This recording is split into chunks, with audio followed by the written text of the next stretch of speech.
you doing? It's MrDoTheMath here, and today we're going to talk about congruent triangles, but we're going to talk about CPCTC.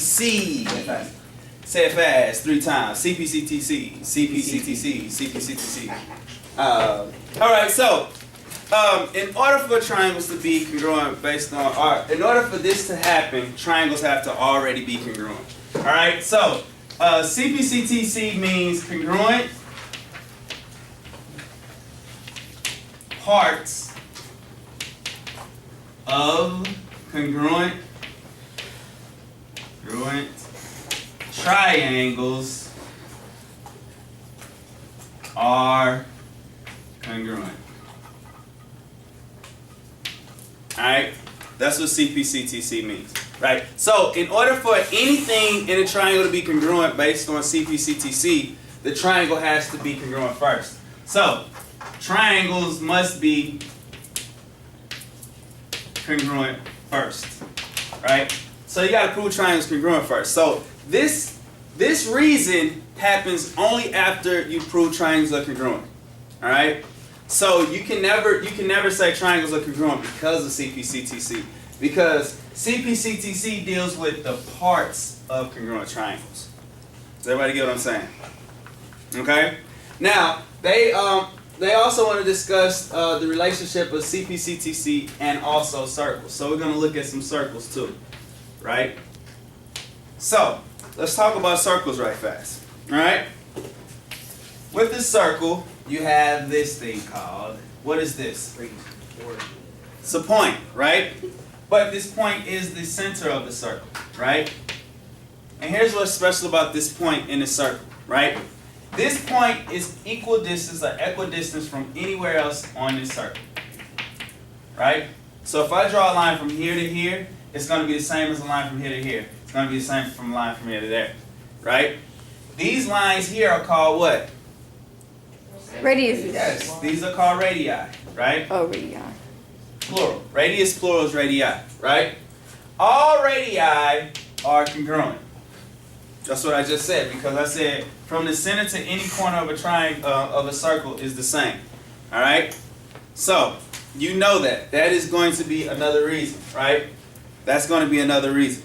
Okay? Let's go to the next slide. Okay. All right. So, briefly, we'll talk about, we don't really need to, because we're not going to deal with much of that. The area of a circle. What's the formula for the area of a circle? Area of a circle equals Pi r squared. Good. C is the circumference of a circle. That's going to be basically the perimeter of a circle. 2 pi r, or the diameter times pi. Right? Either or, okay?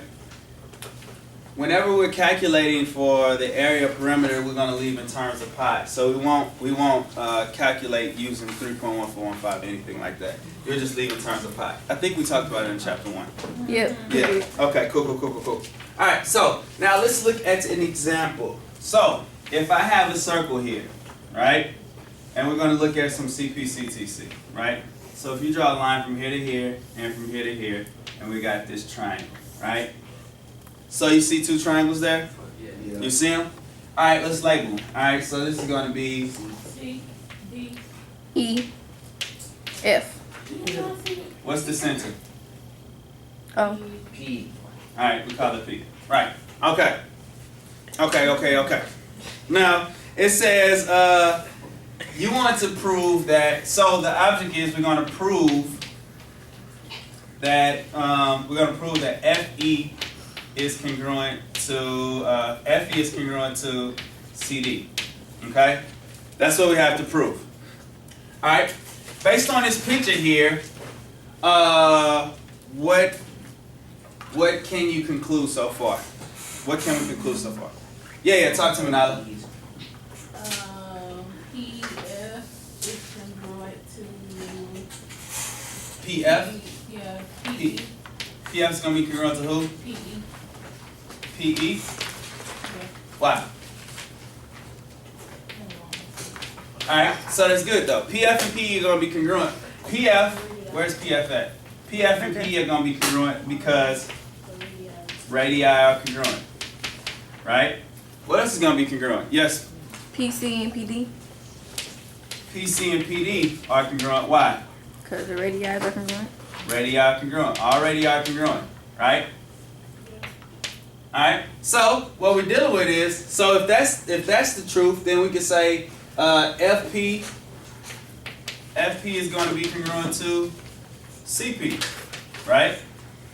And PE. And then we got PE and PD are congruent, right? So far, and this all because of the same reason, already are congruent, right? So far we got congruent parts. That's congruent to that, that's congruent to that. So we got two congruent parts of this triangle. Alright? All we need now is one more congruent part to prove that the triangles are congruent. So in order to prove this is congruent, we got to prove that the triangles are congruent first. So, what can we say? What else do you see here that can be congruent? EFCD. EFCD? We can't say that yet, we don't know. CPD is congruent to P. Good. CPD is congruent to what? FPE. FPE. Why? Vertical. Because they're vertical angles. Vertical angles, right. Alright, vertical angles are congruent. So now we got bam, bam. As a result, we can say the triangles are congruent. Why? I just said you can't say it, you gotta prove they're congruent. Side, angle, side. Good. They're congruent based on side, angle, side. So we said that these segments are congruent to those segments are congruent, and then we said that these angles are congruent. So the triangles are congruent based on side, angle, side. Because the triangles are congruent, the corresponding parts, everything else is congruent. Because these triangles are congruent, these are going to be congruent, right? And that's where we are. FE is congruent to CD. And they're congruent because CPCTC. They are corresponding parts to congruent triangles. Okay? That's it. Okay? That's it. Let's look at one more example. Okay. Let's look at another example. Alright, we got another circle. Alright, I'm going to draw this line across the center. Then we got right? K, T, R, S, M, O, P. Alright, so given this is the center. Alright, given that that's the center, right, we can draw some conclusions. They also said that T is complementary to M, O, T, right? So this and this equal 90 degrees. So S will be complementary to. And then I said S is complementary to, Oh, yeah, these two are complements, okay? So this is complementary to this, and this is complementary to that, okay? All right, so we can write that down. Let's write down the givens. C is complementary to O, M-O-T, and then I said S is complementary, angle S is complementary to POS, P-O-S, all right? Now, so we know that.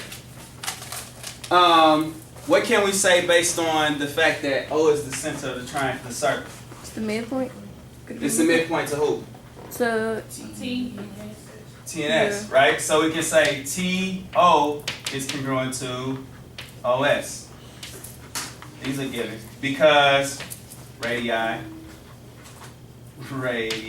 congruent, right? So we got this, bam and bam, okay? They said that T is complementary to that, and S is complementary to that. So that means What can we say about these two angles? which They're congruent. Why? They're vertical angles. So you can say angle MOT is congruent to angle POS because they're vertical angles. Right? So because they're vertical angles, because they're congruent, you can say that these are congruent because angle T is congruent to angle S because they're congruent to complementary parts, right? Right? So when angles congruent to complements, they are congruent, right? As a result, these triangles are congruent based on angle, side, angle. And because of that, you can say MO is congruent to OP. CPCTC. Okay? Alright? Again, in order for these last parts to be congruent, the triangle has to be congruent. Okay? That's it. Congruent parts of congruent triangles are congruent. Alright? Don't forget to like and subscribe. If you got any questions, comment below. MrDoTheMath out.